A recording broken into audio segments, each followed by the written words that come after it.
Assalamualaikum warahmatullahi wabarakatuh. Perkenalkan, nama saya Diwa. Kali ini saya akan menjelaskan beberapa hal tentang samurai.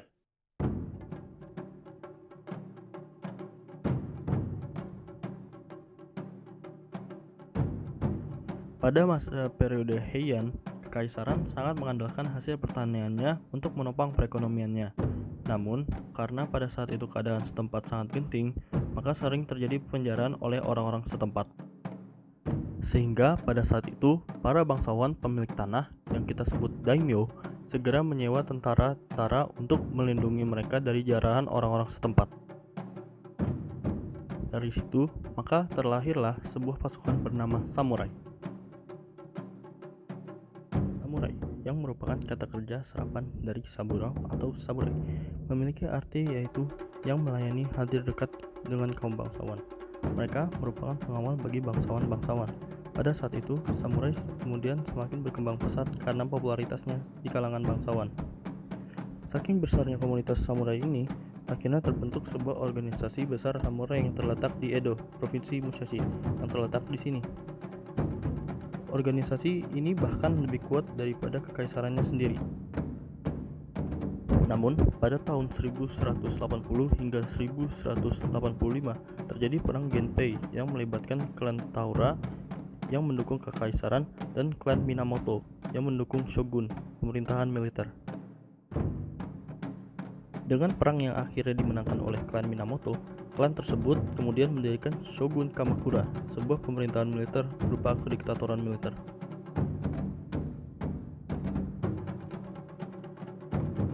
Seorang samurai dilatih oleh gurunya. Mereka dilatih untuk melayani seorang bangsawan atau atasan militernya. Mereka memiliki kode etik, yaitu Bushido, yang artinya cara seorang prajurit.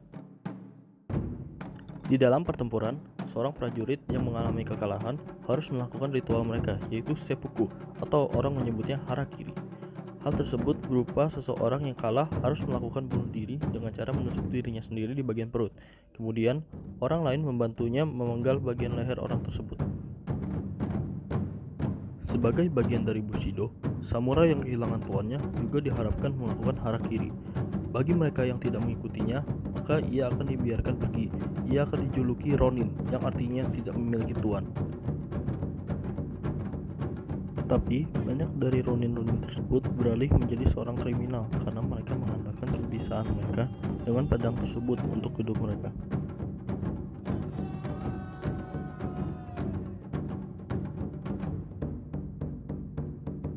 Samurai adalah ahli dalam pertempuran baik di atas kuda maupun di atas permukaan tanah. Mereka menggunakan berbagai senjata.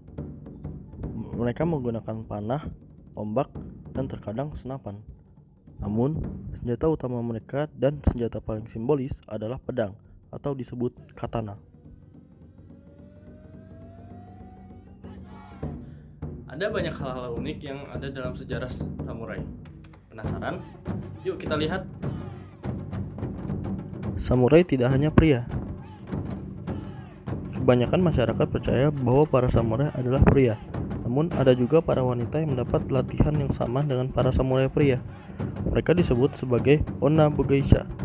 Sehebatnya lagi, mereka juga ikut turun dan bertarung di medan pertempuran bersama dengan para samurai pria.